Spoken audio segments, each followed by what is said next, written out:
Alors, chers élèves, bonjour et bienvenue pour ce premier leçon concernant le langage de programmation Python, ou bien Python en anglais. Donc, que signifie le langage de programmation? À quoi sert le langage de programmation? Tout simplement, un langage de programmation est un ensemble de codes et de scripts de communication, bien sûr, entre l'homme et la machine. La machine, que ce soit des ordinateurs ou bien des cartes électroniques, comme l'Arduino, etc. À l'aide d'un langage de programmation, on peut écrire des programmes, c'est-à-dire produire des programmes informatiques. Il existe de nombreux langages de programmation, comme PHP, Java, JavaScript, C, C#, etc. Mais pourquoi Python? Pourquoi je dois apprendre Python? Pourquoi ce langage-là et pas un autre? C'est pour les 4 raisons. La première, c'est la simplicité. Très simple, facile à comprendre, avec moins de lignes de code, pas des accolades, pas des points-virgules, etc. La deuxième raison, c'est un langage multiplateforme. Signifie, il s'installe sur différents systèmes d'exploitation. Il s'installe sur Windows, sur Linux, sur MacOS et sur autres systèmes d'exploitation. La troisième, c'est la polyvalence. C'est un langage multifonction. On peut l'utiliser pour développer soit des applications desktop qui fonctionnent sur les ordinateurs, ou bien créer des services web, coder des jeux, etc. La quatrième raison, c'est un langage populaire. Python est le langage de programmation le plus utilisé aujourd'hui dans le monde. Il faut que tu saches aussi que les grands géants de la technologie, les grandes sociétés dans le monde comme Google, Facebook, YouTube, Amazon, Instagram utilisent Python. En général, Python est l'un des meilleurs pour commencer dans le monde de la programmation. Maintenant, quand on a compris les enjeux de ce langage, on passe maintenant à l'installation et l'utilisation de Python. Donc, pour installer Python, vous devez vous rendre sur le site officiel de Python. Le site, c'est python.org. Voilà. Et dans la barre de menu principale, cliquez sur le lien Downloads. À ce niveau-là, vous aurez différents systèmes d'exploitation, Windows, Linux, Unix, MacOS et autres. De ma part, je suis sur Windows. Cliquez ici. Il y a plusieurs liens de téléchargement selon la version de Python et selon le type de processeur. La dernière version de Python, c'est 3.8.2. Je vous conseille toujours de télécharger la dernière version. Concernant le processeur, il y a deux types. L'un est 32 bits et l'autre 64 bits. 32 bits signifie x86 et l'autre x64. Comment connaître son type de processeur? Repérez dans le bureau l'icône ce PC. Si vous êtes sur Windows 10, ou bien ordinateur si vous êtes sur Windows 7. Clic droit, choisir propriété. Dans la fenêtre qui s'affiche et à côté de type de système, il indique le type de processeur. Donc, pour moi, j'ai 64 bits. Notez bien, s'il vous plaît, si vous avez un doute, téléchargez seulement la version x86 exécutable installable. Donc, pour moi, j'ai le droit de télécharger la version compatible avec les deux processeurs. Donc, cliquez ici, lancez le téléchargement, attendez quelques secondes jusqu'à le téléchargement se termine.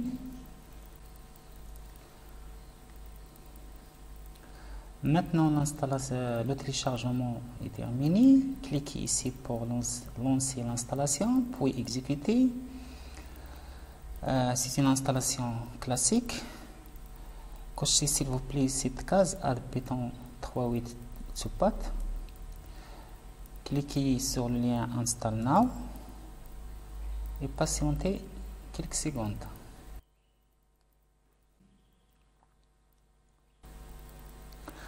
Maintenant, l'installation est terminée avec succès. Cliquez sur le bouton Close. Donc, nous allons bien installer Python. Regardons maintenant comment utiliser Python à l'intérieur de la console.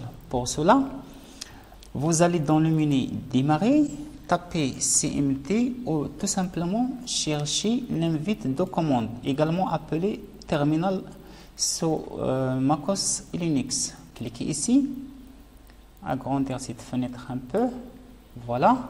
Pour lancer Python, tapez tout simplement Python, vous appuyez sur Entrée. Vous voyez ici que Python 3.8.2 s'affiche, signifie que Python est bien installé sur notre système. On peut utiliser cette fenêtre comme une calculatrice, par exemple l'addition 6 plus 9, vous appuyez sur Entrée, la console vous renvoie 15.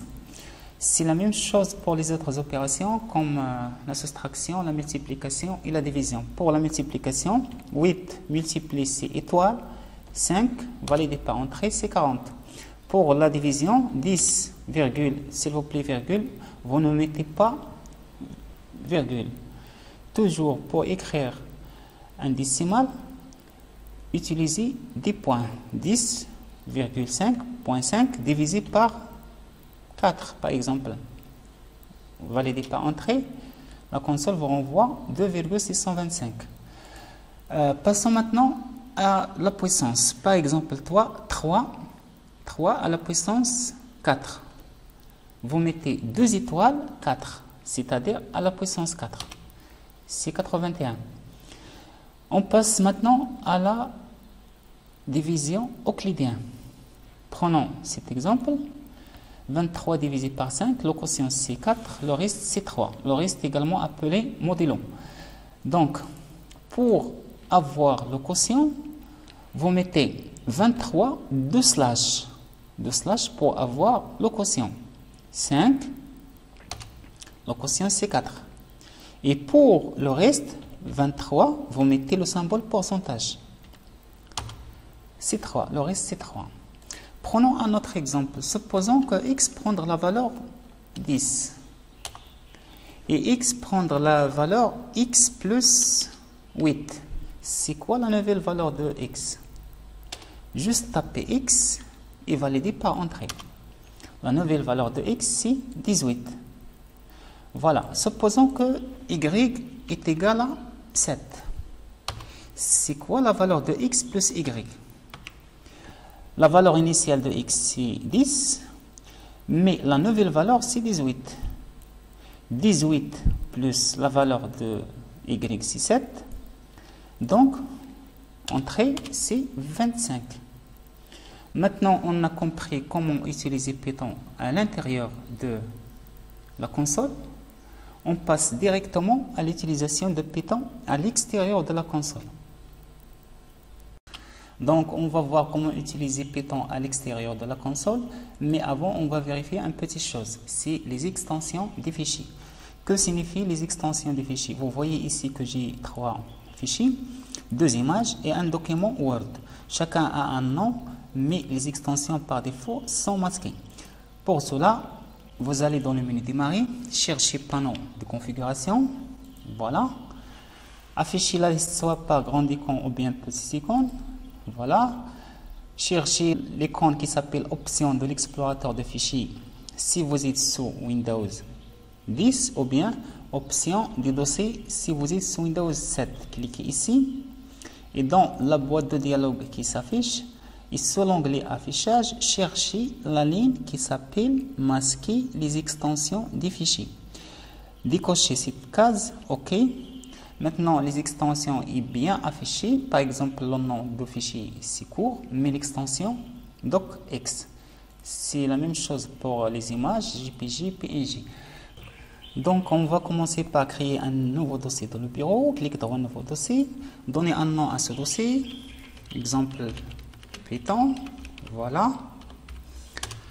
Dans ce dossier, vous allez créer un nouveau document texte. Cliquez dans un nouveau document texte. Donnez un nom à ce document texte.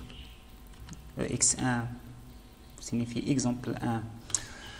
Au lieu de TXT, ce sont des extensions des fichiers texte. Remplacez-le par PY. Donc, ex1.py. Ce sont les extensions des fichiers Python. toujours entrer pour valider, confirmer le changement des extensions. Donc maintenant, comment écrire des codes dans ce fichier? Tout simplement, clic droit sur ce fichier, choisir soit l'éditeur par défaut qui s'installe avec Python ou bien un autre éditeur de texte. De ma part, j'utilise Notepad++, c'est un logiciel gratuit. Vous pouvez le télécharger sur Google. Tout simplement, taper Notepad++ et suivre les instructions. L'installation est très facile et classique. Donc, cliquez ici. Voilà, dans cette partie, on va voir 3 points. Le premier, c'est le mot print, ou bien la fonction print. Que signifie print? C'est-à-dire afficher quelque chose sur l'écran. Donc, ouvrir les parenthèses, puis les deux guillemets, et fermer les parenthèses. Entre les deux guillemets, écrire n'importe quoi. Par exemple, I love Python. Voilà. Enregistrer le fichier. Voilà. Maintenant, revenir à la fenêtre ou bien le dossier qui contient le fichier Python. Et dans la barre d'adresse, tapez la commande cmd pour lancer la console, validée par la touche Entrée. Fermer la fenêtre de dossier. Maintenant, j'ai deux fenêtres. La première, c'est la console de déplacer ici. Et l'autre, c'est la fenêtre de l'éditeur de texte. Comment exécuter ce code? Tout simplement, dans la console, tapez Python, puis espace, le nom de fichier ex1.py. Voilà. Donc, Python, espace, le nom de fichier, c'est ex1.py. Donc, après, validé par la touche Entrée, vous voyez que le texte s'affiche ici. Parfait. Vous pouvez utiliser soit les guillemets, soit les apostrophes. C'est la même chose. Donc, relancer ou bien re-exécuter le programme. Donc Python espace ex1.py. S'il vous plaît, il y a une petite astuce. Tapez seulement la touche, appuyez sur la touche F3 pour reprendre la dernière commande, pour ne pas à chaque fois taper la même commande. Donc F3 pour reprendre la dernière commande. Validé par Entrée. Et voilà. Donc soit les guillemets, soit les apostrophes. Concernant les apostrophes, il y a un petit problème. Supposons que le texte c'est l'informatique au lycée. Voilà.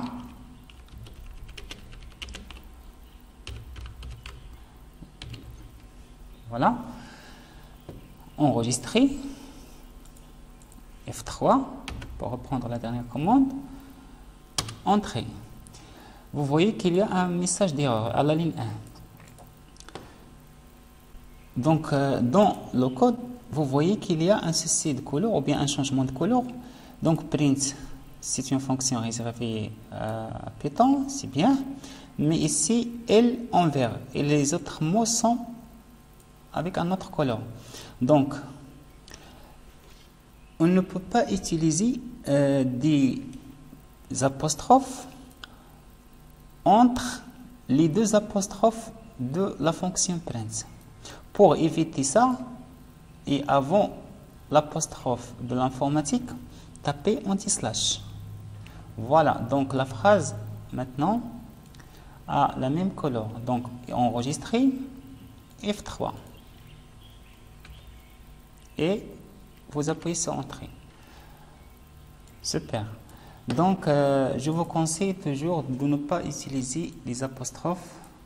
C'est mieux d'utiliser les guillemets pour éviter de faire toujours les anti-slash. Passons maintenant à la deuxième point concernant les variables. Que signifie variable? Tout simplement, une variable, c'est une zone de la mémoire de l'ordinateur qu'on peut stocker des valeurs. Donc, c'est une notion de base que vous retrouverez dans tous les langages de la programmation. Donc, prenons un exemple en mathématiques, surtout dans les équations. On écrit par exemple x est égal à 3, y est égal à 4, x plus y est égal à 7. C'est le même principe dans la programmation. Donc, on passe maintenant les types des variables. Donc les trois principaux types dont nous aurons besoin d'un premier temps sont trois. Donc les entiers, donc à quoi sert entier, ou bien integer en anglais, abréviation int, ce sont des chiffres, n'a pas de virgule. Par exemple, A est égal à 10, 1, 3, 4, 5, moins 1, moins 2, soit des chiffres positifs, soit des chiffres négatifs, c'est-à-dire appartient à l'ensemble Z. La deuxième type de variables, ce sont les décimaux. Les décimaux, en anglais float, ce sont des chiffres avec des virgules. Par exemple, B est égal à 15,5. Vous ne mettez pas, s'il vous plaît, virgule, toujours utiliser point. La troisième type, ce sont les chaînes de caractères, ou bien string, en anglais string, abréviation STR. Donc, que signifie type de caractère string? Par exemple, le nom, le prénom, l'adresse, le numéro de téléphone, etc. Pour définir une variable de type string, ou bien n'importe quelle variable, il faut respecter quelques règles très importantes. Les noms des variables en Python peuvent être constitués soit des lettres minuscules ou bien majuscules, par exemple nom des élèves, soit minuscules, soit majuscules, soit des numéros 0 jusqu'à 9, soit des caractères soulignés, par exemple nom élève, comme ça. Vous ne mettez pas, s'il vous plaît, espace, interdit. La deuxième remarque, c'est que une variable ne doit pas débuter par des chiffres, par exemple 5. Et la quatrième, c'est que éviter d'utiliser des mots réservés par Python. Par exemple, variable qui s'appelle print, interdit, et etc. Donc, nom élève, donc c'est une variable. S'il vous plaît, les types de variables chaîne de caractères, toujours il faut débuter avec des guillemets et se finir avec des guillemets. Par exemple, le nom Ali et fermer les guillemets. Pour afficher ou bien faire des calculs, par exemple C est égal à plus B. Donc pour afficher soit C, soit A, soit B, soit les 3 ou bien les 4 variables, seulement tapez print, par exemple afficher A. Enregistrer. Dans la console, tapez Python espace le nom de fichier, donc F3. Vous voyez, j'ai oublié de supprimer la première ligne qui s'appelle print informatique. Voilà, enregistrer, relancer, F3, donc 10. Supposons je veux afficher nom de l'élève et supposons que B c'est la note. Donc tapez nom élève, voilà, virgule B, enregistrer, F3, et voilà. Vous pouvez ici ajouter une petite citation, par exemple la note de l'élève espace qui s'appelle donc virgule le nom de l'élève CB, enregistré. On va tester. Donc la note de l'élève Ali 15 pardon, 5. Bien sûr, il existe de nombreux autres types de variables, comme les booléens, true ou bien false, comme les nombres complexes, etc. Passons maintenant à la dernière point concernant les commentaires. Parfois, on a besoin d'expliquer quelque chose. Donc, on va mettre un commentaire. Donc, les commentaires, ce sont des lignes ignorées par Python.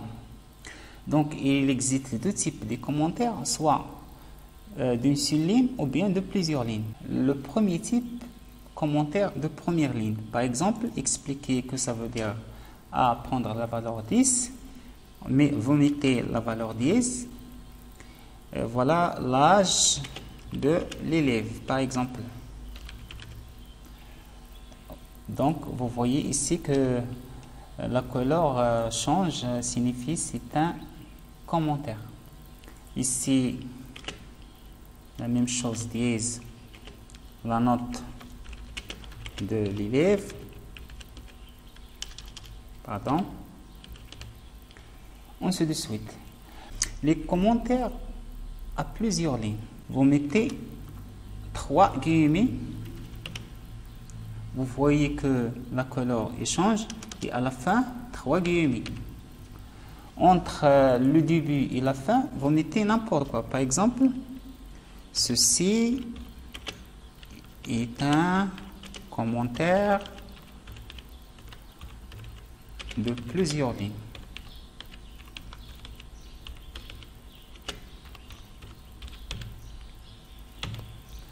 Voilà. C'est fini pour aujourd'hui. J'espère que vous avez bien compris. Et à la prochaine épisode.